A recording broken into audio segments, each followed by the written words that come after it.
본문은 수일 후에 이렇게 시작하는 데서 알 수 있는 바와 같이 전달락과의 연계성 속에서 해석하고 정립해야 된다라고 하는 조건이 설정된 그런 이야기입니다. 전달락이 이랬죠. 한 문둥병자가 예수님께 와서 나를 깨끗게 해달라고 간구했을 때 예수님께서는 긍휼이 많으셔서 그 사람을 깨끗게 해주셨습니다. 그러시면서 절대로 이것을 간증하거나 예수님으로부터 문둥병이 깨끗하게 되었다 하는 것을 전파하지 마라. 경계를 하셨습니다. 그런데 이 문둥병이 나은 기쁨도 크지만은 그 사회적으로 워낙 고립되어 있던 사람이기 때문에 자기 기쁨을 억제하지 못해서 예수님의 엄한 경계에도 불구하고 예수를 많이 증거하고 다녔다. 그래서 예수님께서 동네에 드러나게 들어가지를 못하시고 어쩔 수 없이 동네 밖에 광야에서 계셨다. 그게 앞단락의 내용이었습니다. 그래서 그때 우리가 말씀을 나눌 때 문둥병자, 그러니까 죄사함을 받는 것으로 구원을 정립하는 신앙은 구약적인 신앙이다. 그런 이야기를 나누었어요. 그래서 세복음서에서 모두 공이 제사장에게 가서 예물을 드려서 증거하라 그렇게 말한 것입니다. 구약적 신앙이다 이겁니다. 마가복음의 표현으로는 하나님의 복음이다. 그렇게 규정을 지었습니다. 이렇게 본의 아니게 배은망덕하게 된 문둥병자로 말미암아서 예수님께서는 동네에 들어가지를 못하시고 광야에 계시다가 오늘 수일 만에 가버나움에 들어오셨다는 것입니다. 들어오셔서 거하신 처소가 사람들이 몰려들어서 문 앞에 용신할 수 없을 정도로 그렇게 인파가 모였는데 그 처소는 분명히 베드로의 장모의 열병을 고쳐주신 그 베드로의 집이겠죠. 그런데 여기서 우리가 알 수 있는 것이 하나님께서 어떻게 역사하시는가 하는 것이 보입니다. 2절에 지금 예수님께 몰려온 사람들은 병을 고치러 온 사람들이 아니라 말씀을 들으러 온 거예요. 그래서 예수님께서 도를 전하실 수가 있었다. 도라는 건 로고스입니다. 예수 그리스도의 복음을 전하고 계셨다는 겁니다.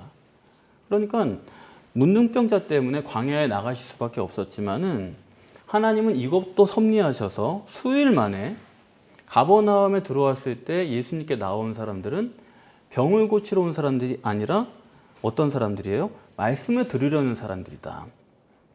그러니까 이 수일 후에 문둥병자 때문에 이런 며칠의 공백이 생겼지만은 하나님은 그 전환점을 이루신 것입니다.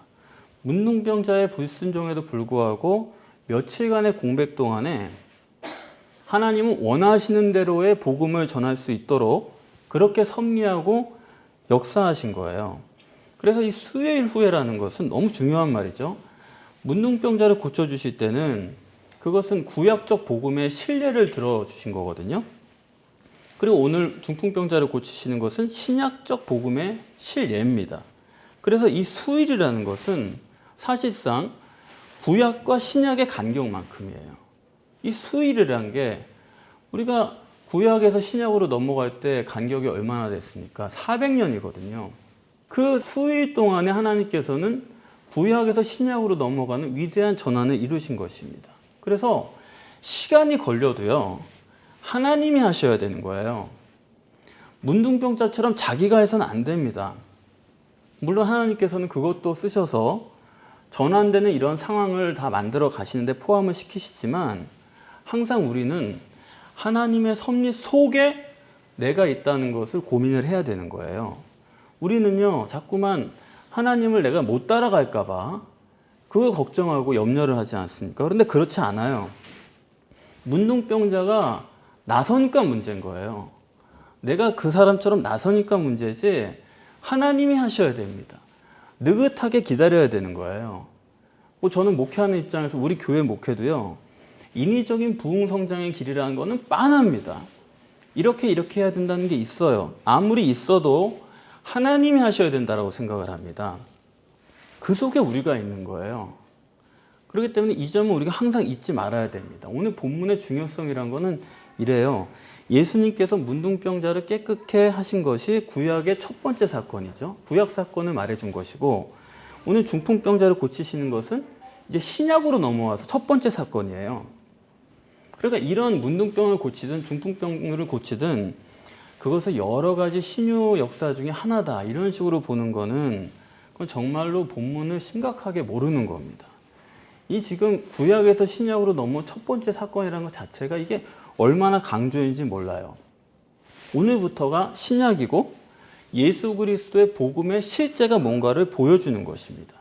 이 구조라는 게 이거는 누가복음도 똑같아요. 누가복음에서도 문둥병을 먼저 고치시고 그 다음에 중풍병을 고치시는 순서가 그대로 나옵니다. 마태복음 조금 달라요. 마태복음은 문둥병을 고치시는데 그 다음에 백부장의 종의 병을 고쳐요. 그런데 그 백부장의 종의 병도 중풍병이에요. 그런 사례가 조금 틀릴 뿐이지. 그러니까 문둥병을 고치시는 게 구약적인 복음이라면 이제 중풍병을 고치시는 것은 신약적인 복음이 되는 것이고 신약의 첫 번째 사건이고 말하고자 하는 요지는 새 복음서가 다 같습니다. 그래서 이 중풍병자를 고치시는 예수님의 목적이 뭐냐? 그건 뭐 너무 뻔하죠. 중풍병 자체를 고치시는 건 아니에요. 뭐 하나님의 사랑을 나타내기 위해서다. 그런 거 아닙니다.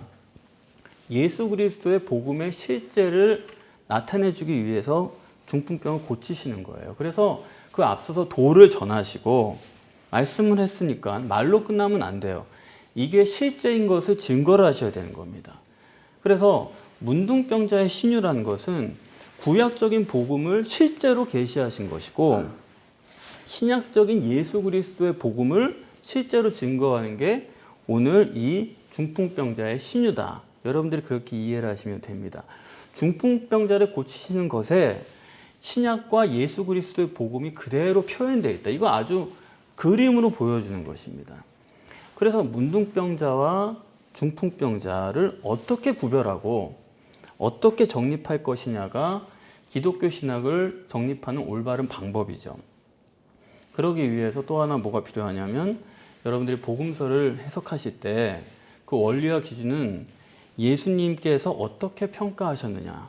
그게 굉장히 그것만 중요한 거예요. 그 사람이 누가 무슨 말을 했고 어떻게 행동했느냐 그거는 전혀 중요치가 않아요. 예수님께서 어떻게 평가하셨느냐 이걸 봐야 되는데 문둥병자랑 비교를 해보면요. 문둥병자는 우리가 보기에는 훨씬 믿음도 좋고 제대로 된 사람입니다. 그렇지 중풍병자는 아무것도 한 게 없는 거예요. 또 오늘 본문에 보면 등장하는 사람이 여럿인데 중풍병자를 데려온 4사람이 있죠. 또 군중들도 나오고 서기관들도 있습니다. 그런데 본문에서 예수님께서 제일 좋게 평가를 하시는 사람은 누구냐? 중풍병자예요. 데리고 온 4사람은요. 중풍병자보다 못하게 평가를 받는 것입니다. 왜냐하면 저희 믿음을 보셨다고 했는데 저희라는 것은 최소한 이 데리고 온 4사람과 중풍병자인데 5사람인데 그 중에서 소자야 내 죄사함을 받았느니라 한 사람에 대해서만 죄사함을 말한 거예요. 그러니까 예수님께서 보실 때는 이 사람만 믿음이라고 평가할 만한 것이 있다. 나머지 4사람은 해당이 안 된다 이겁니다. 예수님의 평가 기준으로는 믿음이 제일 좋은 게 중풍병자다. 그 다음이 4사람이고 저 시원치 않은 사람들은 서기관들이고 이렇게 되는 것입니다. 그래서 본문이야말로 예수님의 평가 기준으로 안 보면요. 본문 아예 못 봅니다. 예수님이 긍휼이 많으시고 이렇게 보면 못 보는 거예요.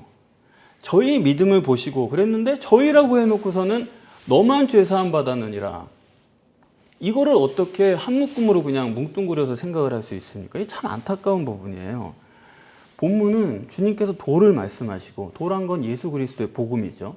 그걸 전파하셨는데 그 복음은 14절에 나온 대로 때가 찼고 하나님 나라 가까웠으니 이제부터 복음 안에서 회개하고 복음 안에서 믿으라. 그게 예수 그리스도의 복음입니다. 그 복음 안에서 회개하고 복음 안에서 믿으라는 것이 실제라는 것을 증거하는 것이 오늘 본문이고 그래서 이제 이 복음이 복음 안에서의 회개가 어떻게 나타나느냐 이걸 우리가 보면은 중풍병자가 회개를 했느냐 중풍병자가 회개한 게 여러분 보이십니까? 중풍병자는 아무것도 한 게 없어요. 말 한마디 한 게 없는 거예요. 그런데 가장 회개를 잘하는 사람이 중풍병자다. 예수님은 그렇게 보시는 겁니다. 우리가 보기에는 와서 꿇어 엎드린 문둥병자가 더 잘 회개한 건데 왜 그러냐? 일단 이 중풍병이라는 것 자체가 이게 뭐 자기 부인의 완전한 신뢰죠. 문둥병자는 그래도 자기 발로 걸어왔잖아요. 중풍병은 자기가 아무것도 할 수 없는 사람입니다. 살아는 있는데 손가락 하나 까딱을 못하는 사람이에요. 그래서 신약에 있어서 회개라는 건요, 완전한 자기 부인입니다. 걸을 수 있는 것만도 안 돼요. 완전히 무너져야 돼요. 우리는요, 자기 부인을 하라 그러면요, 여러분 아마 다 그렇게 생각하실 거예요. 문둥병자처럼 그렇게 해요, 사람들이. 자기 부인하라 그러면 내가 뭘 끊고 뭘 자르고 뭘 결단해야 될까? 아니요, 그건 문둥병자라니까요. 중풍병자는요, 아무것도 한 게 없어요. 이게 대단히 중요한 겁니다. 회개는요, 문둥병자처럼 자기 죄를 자복하고 그런 거 아니에요. 옛날에 저 기억해가지고 샅샅이 주님께 말씀드리고 그런 거 아닙니다. 그거는 구약적이에요. 또 두 번째로 이 복음 안에서의 믿음이란 건 뭐냐? 중풍병자는요, 이 네 사람과도 구별이 돼요. 이 데려온 네 사람과 이 중풍병자가 뭐가 다르냐? 다른 거 하나밖에 없습니다. 네 사람은 지붕 위에 있고 중풍병자는 주님 앞에 있는 거예요. 그래서 복음 안에서의 믿음은 이겁니다. 주님과 얼마나 가까이 있느냐. 기독신앙의 믿음이라는 것은 내가 하나님과 얼마나 가까이 있느냐. 그 접근의 문제이지 내가 얼마나 믿고 확신하고 있느냐. 그런 믿음의 문제가 아니다 이겁니다. 이건 본문에서 말하는 아주 중요한 정립이에요. 오직 믿음 우리가 그러는데 그거는 내가 뭐 든든히 믿고 확신하고 그런 게 아닙니다. 오직 믿음은 주님과 가까이 있는 거예요. 이러한 것은 신약에서뿐만 아니고 구약에서 이미 다 정립이 돼 있어요. 우리처럼 이걸 안 보고 잘못 봐서 그런 거지, 구약에서도요, 믿음이 가장 좋은 사람은 어떤 사람입니까? 지성소에 들어가는 사람이 믿음이 가장 좋은 사람이에요. 하나님과 가장 가까이 만날 수 있는 사람이 믿음이 제일 좋은 사람이고, 좀 시원찮은 사람은 성소까지만 가는 거고, 아예 뭐 안 되는 사람은 저기 이방인, 뜰에 가 있는 겁니다. 계시록도 보세요. 가장 믿음 좋은 사람이 천국에서 누구예요? 하나님과 제일 가까이 있는 사람입니다. 그래서 여러분들이 천국 가셔서 상급이 다른 게 아니에요. 내가 하나님 보좌에 얼마나 가까이 앉을 수 있느냐. 예수님은 하나님 보좌 우편에 앉았다고 하지 않았습니까? 그건 뭐냐? 보좌에 앉으셨다 그 말이에요. 천국 가가지고 저 뒤에 그냥 이방인처럼 그냥 그러냐? 아니면 보좌 가까이 앉느냐? 그게 오직 믿음이고 예수님께서 평가하시는 가장 좋은 믿음이다. 그래서 오늘 본문은 성경적 믿음론이라고 말할 수도 있습니다. 중풍병자가 가장 믿음이 좋은 사람인데 왜 그러냐? 지붕을 뚫은 사람, 사실상 그 사람들의 믿음은 뭐냐 하면요, 문둥병자의 믿음이에요. 주님과는 멀고 열심은 있는 겁니다. 그러니까 우리 생각과는 전혀 다른 거예요. 그 구약적 믿음이다 이겁니다. 여러분 이제부터 결단하시고 끊고 자르고 아니에요. 그거 아무것도 한 것이 없는, 그러나 주님 가까이 있는. 그래서 이 중풍병자는 오직 예수고 그 데려온 네 사람은 자기 열심이죠. 그런 믿음이에요. 또 이 서기관들은 무슨 믿음이냐? 이 사람들은 오직 말씀이죠. 서기관의 의미가 뭡니까? 그게 다 성경을 연구한다는 사람 아니에요? 그래서 성경적으로 오늘도 하나님 외에 누가 죄를 사할 수 있느냐 그렇게 얘기를 해요. 맞는 말이죠. 지당한 얘기예요. 기독교가 말씀의 종교다. 맞는 말입니다. 오직 말씀. 그런데 그것도 예수님 볼 때는 서기관의 믿음이다. 그것도 시원치 않다 이겁니다. 그리고 군중이 나오는데 군중은 어떤 믿음이에요? 중풍병자가 상 들고 걸어가는데 그걸 보고 예수님 정말 당신은 하나님이십니다. 이래야 되겠는데 이 사람들은 하나님께 영광. 이게 뭐냐 하면 하나님은 안 보이기 때문에요. 뭐든지 하나님께 얽어매면 다 되는 거예요. 하나님께 영광. 아니 눈앞에 예수님이 계신데 그분을 알아보지 못하고 이걸 보면서 하나님께 영광. 그런 거는 전혀 실제적인 신앙이 아니다 그 얘기입니다. 디모데가 하나님 섬긴다고 그랬나요? 아니요. 난 바울을 섬긴다고 했어요. 실제적인 신앙이라는 건 그런 거지. 하나님의 일을 한다. 하나님께 영광이다. 말은 있어요. 그런 게. 그럴듯하지만은 절대 실제 신앙이 아니다 하는 것을 예수님께서 보여주시는 것입니다. 그럼 중풍병자는 어떤 믿음이냐? 오직 예수죠. 왜냐하면 지금 내 앞에 예수밖에 없으니까요. 다른 사람 없는 겁니다. 예수 앞에 온 그것이 오직 예수예요. 그래서 이 접근론, 믿음은 접근이에요. 이 접근론으로 볼 때 우리 기독신앙이라는 게 어떤 기준이 있느냐 할 때 첫 번째는 개별적이죠. 아무리 내 부인이 잘 믿어서 나도 그저 그럭저럭 신앙생활 할 수 있습니다. 천국 갈 수 있을 것 같습니다. 아니 그거 안 돼요. 그거 소용없어요. 부인이 잘 믿어도. 또 어떤 사람은 자기가 순교자의 자손이래요. 그게 어떻다는 거예요. 그것도 상관이 없는 겁니다. 신앙은 개별적이어야 되는 거예요. 두 번째로 신앙은 직접적이어야 됩니다. 간접은 아니에요. 내가 주님과 개별적으로 직접적으로 관계가 있느냐 그걸 물어보는 거고 하나님은 영이시기 때문에 하나님에 대해서 말할 땐 쉬워요. 안 보이시기 때문에. 이 사람들도 지금 말이 얼마나 쉽습니까? 눈앞에 있는 하나님은 안 보면서 하나님께 영광 이런 게 신앙이라니까요. 그래서 중풍병자가 실제로 하나님이신 예수 그리스도를 만났듯이 이게 실제 관계여야 되는 거지. 예수님 앞에 두고도 실제를 두고도 하나님께 영광 이런 식으로 추상적으로 믿는 건 믿음이 아닙니다. 그래서 이렇게 네 사람이 지붕을 뚫고 주님 앞에 이 사람을 내렸을 때 그때 중풍병자는 예수님과 직접적이고 개별적이고 실제적인 관계가 이루어졌고 그렇기 때문에 예수님께서 뇌 죄사함을 받았느니라 말씀을 하신 것입니다. 자, 이 사람이 죄사함을 받았다고 하는데 그러면 죄사함의 조건이 뭡니까? 죄 졌지? 내가 사해주지. 그러나요? 죄 졌을 때 그 죄사함의 조건은? 그건 회개예요. 회개도 안 했는데 죄 사해준다는 건 있을 수가 없죠. 절대적 조건입니다. 회개 안 했는데 용서해주면 물론 그런 게 있어요. 대통령 사면권 같은 거. 그 사람의 회개했는지에 잘못을 반성하는지 여부는 상관없이 그냥 일방적으로 사면을 해주는데 그 이제 도덕적 해이가 있지 않습니까? 거기에 대해서 문제가 많이 있죠. 그러니까 죄의 대가도 지불하지 않고 눈 감아주니까 그건 문제예요. 그렇기 때문에 원칙적으로는 자기가 잘못한 것을 뉘우치고 그래 속죄 제사를 지낸다는 것도 다 그런 얘기 아닙니까? 구약에서 속죄 제사 지내는 게 괜히 지내나요? 내가 잘못했구나, 죄를 졌구나 해가지고 깨달은 사람이 양을 데리고 와서 속죄 제사를 하는 거죠. 그렇죠?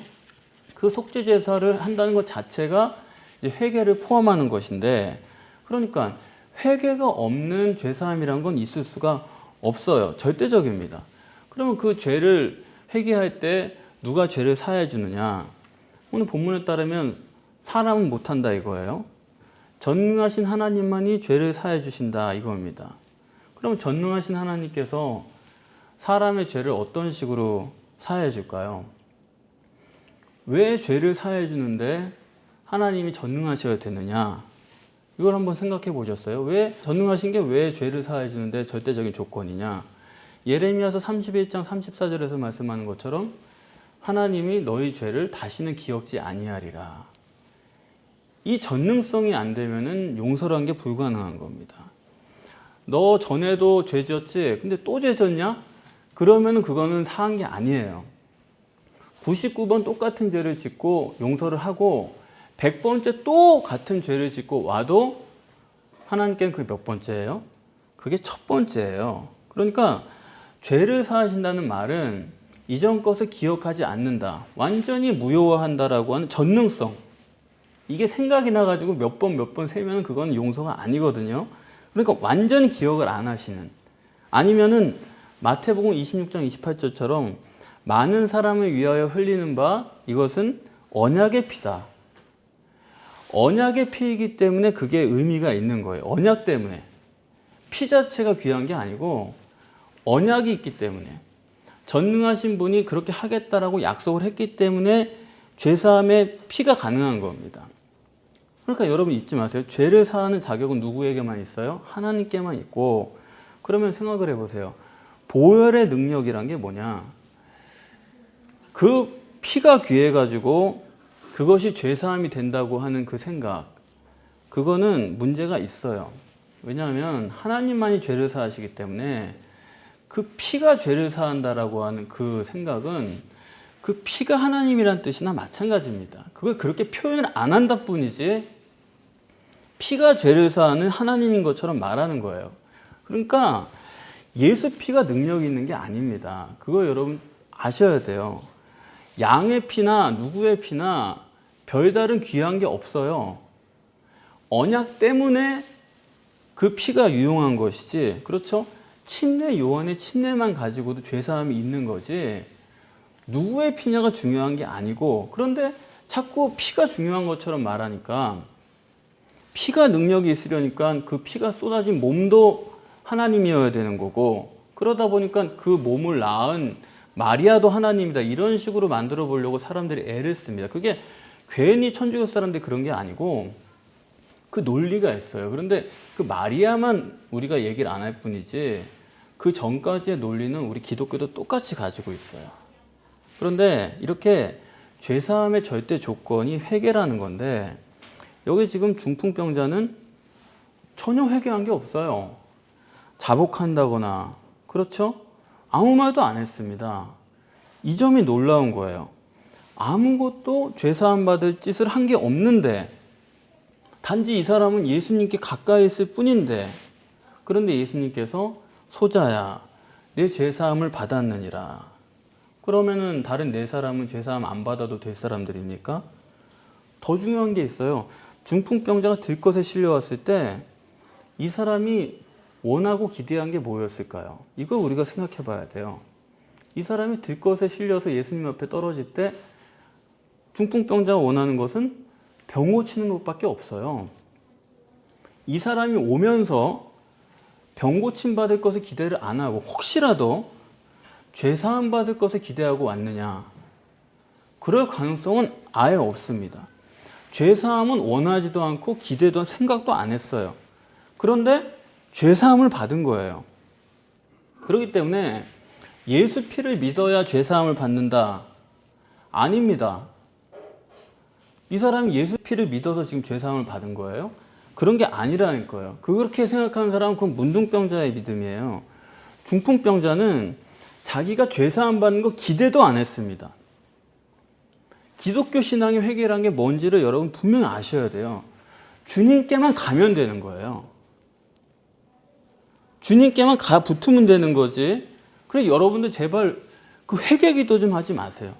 그 회개 기도라는 게 여러분들 그렇게 배웠기 때문에 그런가 보다, 그거 해야 되나 보다 라고 생각을 하지만은 그거는 중풍병자의 믿음이 아니에요. 그건 문둥병자의 믿음이지, 사실 하나님께서는 우리가요 이 땅에서 죄 짓고 그런 거 관심도 없습니다. 하나님은 욥기 35장 5절에 7절 말씀 보시면은 하나님께서 그러세요. 도대체 이 땅에서 너희가 죄를 행하는 게 나랑 무슨 상관이 있냐, 또 너희가 의를 행해도 나랑 무슨 상관이 있냐는 거예요. 이건 인생에서 인간관계 속에서 우리가 마음이 괴롭고 힘든 부분인 거지 하나님께는 그게 상관이 없다 이겁니다. 그런데도 우리는 그냥 만들어가지고 그냥 이거를 회개를 해야 된다고 하는데 하나님은 그 상관이 없으시다니까요. 그래서 예수님께서는 죄사함 받을 일을 하나도 안 한 이 사람에게, 입 다물고 있는 사람에게 내 죄사함을 받았느니라 하셨고, 서기관들은 참나마다 그러는 거예요. 도대체 무슨 얘기를 하고 있는 거냐 저 사람이. 누구 맘대로 죄를 사해 주느냐. 신성모독죄다. 신성모독죄라는 건 뭐 죄 중에 가장 큰 죄죠. 살인죄, 간음죄 이런 거는 신성모독죄 앞에서는 아무 의미도 없는 거예요. 전능하신 하나님이 살아계신다고 한다면은 뭐 살인죄, 간음죄가 무슨 의미가 있어요? 하나님 앞에 죄 짓는 게 전부죠. 그렇지 않습니까? 그거는 성경에서도 신성모독죄라는 거는 회개도 필요 없어요. 그건 변명도 들어보지 않습니다. 그냥 바로 돌탕으로 치는 거예요. 그래서 스데반도 신성모독죄를 했다 그러니까 바로 돌로 쳐서 죽이지 않습니까? 지금 우리 기독교 구원론의 문제가 뭐냐면 이게 거꾸로 되어 있는 거예요. 신성모독죄는 별로 대수롭지가 않아요. 왜? 하나님은 사랑이시기 때문에 별로 보이지도 않는 하나님 앞에서 별로 내가 어떻게 된 건지는 의식을 안 시켜요. 그리고 맨 인간관계의 죄죠. 그런 것만 회개를 자꾸 시키는 겁니다. 하나님 앞에 내가 잘못한 게 뭔지는 구분도 없어요, 지금. 신성모독죄라는 것은 회개고 뭐고 없는 겁니다. 그래서 성경에서는 신성모독을 할 거면은 연자맷돌을 쥐고 물에 빠뜨리라고 그랬어요. 차라리 그게 낫다. 그러나 사람에게 짓는 죄는 70번씩 7번이라도 용서해라 그랬어요. 그거는 뭐예요? 70번씩 7번 용서는 아무 의미가 없다 이거예요. 이거 지으나 마나고 용서하나 마나 하나님은 상관도 안 한다 이겁니다. 그런데 지금 서기관들이 예수님이 참남하다고 하는 기준은 뭐냐? 예수님과의 그 차이가 뭐냐? 서기관들은요, 아담의 후손이기 때문에 중풍병자의 가시적이고 육적인 회개를 보질 못한 겁니다. 그렇기 때문에 이 사람들 볼 때는 중풍병자는 회개가 없는 사람이에요. 회개 없는 사람은 왜 사해 주느냐 이거예요. 근데 예수님께서 볼 때는 이 사람이 회개를 했다는 겁니다. 서기관이 볼 때는 이 사람이 통에 자복하지도 않았고 양을 가져와서 제사를 지낸 것도 아니고 침례 요한에게 죄사함의 침례를 받은 적도 없고, 근데 예수님께서 그 사람한테 내 죄사함을 받았느니라 하시니까, 아니 사실 지금 내 죄를 사하노라도 아니에요. 지금 사하겠다는 얘기도 아니고 이미 사함을 받았대요. 물론 예수님께서 실제로 죄를 사해 주신 거지만 왜 지금 내 죄를 사하노라 그렇게 말씀을 안 하신 것은 여기 이제 서기관의 시각과 예수님의 시각을 비교하기 위해서 이렇게 한 것입니다. 그러니까 아담의 후손인 서기관들은 가시적인 결과밖에 못 봐요. 그리고 자기 이기적인 존재이기 때문에 자기 마음대로 짐작을 하는 겁니다. 그러나 예수님께서는 사람과 같지 않아서 사람은 외모를 보거니와 예수 그리스도는 마음의 중심을 보시기 때문에, 그래 여기 본문에도 6절에서도 이렇게 강조하잖아요. 마음을 보셨다. 8절은 더 명확하죠. 중심에 아셨다. 지금 중심으로 영으로 보신다 이겁니다. 영이 봤다. 예수 그리스도는 그 신성은 영이시기 때문에 육신을 입고 오셨지만은 영이 하나님이에요. 이 초월적인 영이라는 것은 여러분이 영을 보려고 해도 모릅니다. 절대로 알 수가 없어요. 영을 본다고 하고 안다고 뭐 감지한다는 사람은 그거는 다 자기 짐작이지 절대로 아는 게, 영은 알 수가 없어요. 영은 영으로만 알 수가 있습니다. 그렇기 때문에 사람의 중심과 사람의 영이란 것은 초월적인 분만이 알 수가 있어요. 따라서 서기관이 아무리 성경적으로 정립을 했어도 그 사람의 중심은 못 보는 겁니다. 영은 영으로만 보는 거예요. 그러니까 사람이 원래는 영으로만 보는 존재로 창조가 됐죠. 창세기에 보면 그게 다 나오지 않습니까? 사람이 원래 사람을 볼 때 어디를 보느냐? 처음에는 예수님처럼 우리가 돼 있었지 서기관처럼 돼 있었던 건 아니거든요. 창세기에 아담이 하와를 보고 뭐라 그래요? 내 뼈 중에 뼈요, 살 중에 살이로다. 그 얘기가 이상하지 않으세요? 아, 왜 여자를 보고 뼈 중에 뼈고 살 중에 살이라고 그러나? 창세기 7장에 인간이 타락한 이후에 만약에 그 갈비뼈를 빼가지고 하와를 만들었다고 한다면은 하와를 볼 때 아담이 그랬을 겁니다. 절세 미인을 주셔서 감사합니다. 이랬을 거예요. 왜냐하면 겉만 보니까. 그런데 원래 인간은 영을 보게 돼 있었던 거예요. 속을 보게 돼 있었던 거예요. 그래서 내 뼈 중에 뼈요, 살 중에 살이다. 그렇죠? 그러니까 하나님은 애초에 우리를 영을 보고 살도록 창조해 놓은 거고, 인간이 선악과를 따먹고 겉모습만 보면서 가시적인 것만 보게 되면서 모든 불행이 시작된 거고, 짐작해가지고 괴로워하고 미워하고 서운해하고 판단하고 그런 거 아닙니까? 그래서 오늘 본문도 이 점을 볼 수 있도록 해주시는 거예요. 문둥병자가 문둥병을 고치신 거, 그리고 중풍병자가 중풍병을 고치신 것을 통해서 구약적인 복음과 신약적인 복음을 대비를 시켜주시는 것입니다. 하나님의 복음과 예수 그리스도의 복음을 대비해서 정립할 수 있도록 해주신 거예요. 그래서 기독교는 유대교로부터의 차별이죠. 기독교는 율법으로부터의 차별이고, 그래서 흔히 기독교에서 우리는 사랑이 있다, 우리는 사랑의 종교다, 그걸로 차별성을 두려고 하는데 그건 전혀 어디당도 아닌 얘기예요. 유대교는 사랑이 없습니까? 유대교는 사랑 많아요. 유대교 거부들이 다 기부를 하는 겁니다. 돈이 많아서 기부하는 게 아니에요. 그 사람들이 사회사상으로 기부하는 게 아닙니다. 성경사상 때문에 그들이 기부를 하는 거예요. 유대교처럼 사랑과 선행이 많은 종교가 없어요. 그러니까 기독교가 사랑으로 정립되는 게 아니고, 기독교 설교라고 주석이라고 들어보면은 마음대로 섞여 있는 거예요. 다시 말씀드리지만은 구약적인 문둥병으로 끝내시고 신약적인 중풍병으로 시작하시는 건데, 이 중풍병에서 우리가 기독교의 신앙을 완벽하게 정립을 해야 됩니다. 그래서 오늘 본문이 길어요. 12절이나 되고 뭐 이렇게 다양한 사람들이 나오도록 하나님께 설정을 하신 것입니다. 그러면 이제 우리가 문둥병과 이 중풍병의 실제적 의미를 정립을 해야죠. 둘 다 똑같은 죄인이에요. 그런데 어떤 차이가 있느냐? 문둥병은 피부병이죠. 그 말은 뭐냐 하면 행위의 죄, 겉의 죄, 육적인 죄, 그걸 말하는 거예요. 그리고 중풍병은 뭐예요? 중풍병은 뇌의 병이 뇌, 중추신경의 병입니다. 그러니까 이 속이 잘못된 거예요. 신경이 잘못된 걸 말하는 거예요.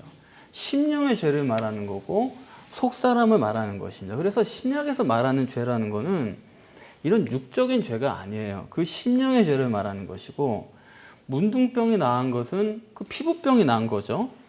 그래서 문둥병자라는 것은 행위적으로만 열심인 사람, 꿇어 엎드려 간구하고 그러지 않았습니까? 문둥병자가 겉으로 보기에는 아주 좋아요. 그게 아주 신앙적이에요. 그러나 아니다 이거예요. 그런데 중풍병자는 심령의 죄고 행위적으로 상관이 없어요. 그래서 저도 성도님들을 볼 때나 누구를 볼 때 행위로 안 봅니다. 10번 똑같은 일을 해도 그걸로 그 사람을 판단하려고 안 그래요. 왜냐하면 영으로 봐야 되기 때문에 겉으로 그 사람을 알 수 있는 게 아닙니다. 행동주의 심리학에서는 그 사람은 이러이러한 행동을 항상 하니까 그 사람은 이런 사람일 것이다. 그렇지 않아요. 그거는 육적이고 겉의 거지. 심리라는 것도 겉이에요. 인간에 있어서는. 영이 진짜죠. 그러니까 이 중풍병자는 와서 아무것도 못했고 일단 그 실려왔고 와서 한마디도 죄송하다는 말을 한 적이 없습니다. 이렇게 문둥병과 중풍병을 대조적으로 설정을 해놨는데, 문둥병자는 결국 뭐냐면 겉은 치료를 받았지만은 속은 그대로인 사람이에요.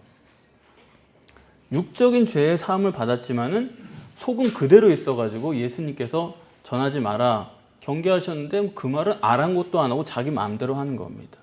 아무리 엄히 경계하셔도 안 들어먹는 사람이, 속이 안 변했기 때문에.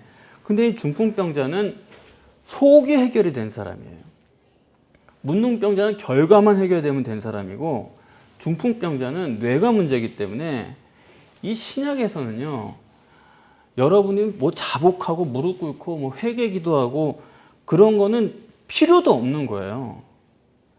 근본적인 문제는 신약에서의 죄사함이라는 것은 심령의 죄사함이고, 그거는 사실 내 심령의 죄사함은 우리가 의식도 못합니다. 뭐 얼마만큼 도대체 회개를 하고 얼마만큼 자기가 반성을 해야지만 그게 용서를 받을 수 있는 기준이에요. 이거는 우리가 알 수 있는 게 아니고 하나님이 알아서 하시는 것이고, 그래서 본문에서 예수님께서 이 4명과 중풍병자의 심령을 다 보셨죠. 보셨는데 중풍병자만 죄사함을 받은 거예요. 그런데 중풍병자는 아무것도 안 했고 다만 주님과 가까웠을 뿐이다. 여러분들이요, 주님과 팔짱만 끼면 되는 거예요. 기독신앙은 그게 답니다. 그게 오직 믿음이에요. 여러분이 주님만 믿으시면요, 회개는 그 속에 자동 포함이에요. 회개도 해야 되는데 아니요. 주님만 믿으시면은 모든 게 포함되어 있어요. 이것을 오늘 본문에서 우리가 분명하게 정립을 해야 됩니다. 자꾸 회개와 믿음을 이분법적으로 생각을 하시면 안 돼요. 그게 별도가 아닙니다. 회개 따로 하고 믿음 따로 믿고 그게 아니에요. 믿으시고 가까이 가시면 회개는 거기 다 포함되어 있다. 중풍병자가 지금 주님과 가까이 있는 것밖에 없거든요. 그래서 제가 늘 말씀드리는 대로 사실 제1계명이면 되는 거예요. 나 외에 다른 신을 내게 있게 할지니라. 그거 하나면 되는 거지. 그렇죠? 전능하신 하나님이 나와 함께 계신데 뭐가 문제가 됩니까? 그런데 그 실제가 없으니까 자꾸 딴 걸 하는 거죠. 하나님이 나에게만 계시면은 아무 문제가 없어요. 그래서 지금도 뭐 예수 피만 믿으면 구원을 받는다 이런 식으로 말하는 것도 그게 다 구약적인 거예요. 하나님과 함께 있으면 다 해결이 되는데 자꾸 뭘 믿으라고 자꾸 그걸 꼭 확신해야 된다고 이런 식으로 단계를 만드는 것 자체가 그건 신약적이 아니다. 그러면은 전에도 말씀드렸지만 이 죄사함을 오늘 받았는데 그럼 죄사함은 어차피 구원은 아니잖아요. 죄사함 받았다고 이 사람 구원받은 건 아니에요. 그래서 본문에서 예수님께서 침상을 들고 가래요. 이제 들고 가면 어떻게 됩니까? 주님과 멀어지잖아요. 그러면은 죄사함은 받았지만은 구원은 아니다 이겁니다. 가라고 그런 거예요. 이 사람 구원받은 사람은 아니다 이거예요. 죄사함은 받았지만은 그러면 구원받기 위해서는 어떻게 해야 되느냐? 멀리 가더라도 내 영이 하나님과 함께 있어야 되는 거예요. 하나님 영이시기 때문에 주님과 함께 있으려면은 결국 영이 함께 있어야 되는 거고 육적으로 우리가 아무리 주님 앞에 있는다고 해서 그게 꼭 구원받은 건 아니다 이거예요. 여기 이 사람이 예수님 앞에 있지만 죄사함은 받았지만은 그게 구원은 아니에요. 영으로 함께 해야지만 그게 구원이 되는 것입니다. 그래서 개별적이고 직접적이고 실제적으로 주님과 함께 있어야 되는 거예요. 영은 초월적인 존재이기 때문에 영이 초월적인 존재니까 그냥 그렇다는 의미죠. 그런 얘기가 아니고 하나님이 도깨비 방망이시기 때문에 도깨비 방망이에 든 사람이 도대체 자기 포기가 뭐가 문제가 돼요. 도깨비 방망이가 있는데 다른 뭐 지갑이 뭐가 필요하면 가방이 뭐가 필요해요. 정말로 하나님 실제로 믿어지면 그거 갖고 싶어가지고 안달복달 하는 거죠. 우리가 이 땅에 남은 삶 동안에 실제이신 도깨비 방망이를 가져야 됩니다. 그래서 이 땅에서 전능하신 하나님의 능력으로 여러분들 승리하시고 천국에서는 실제로 하나님 보좌 곁에 앉으시는 여러분과 제가 되기를 간절히 소원합니다.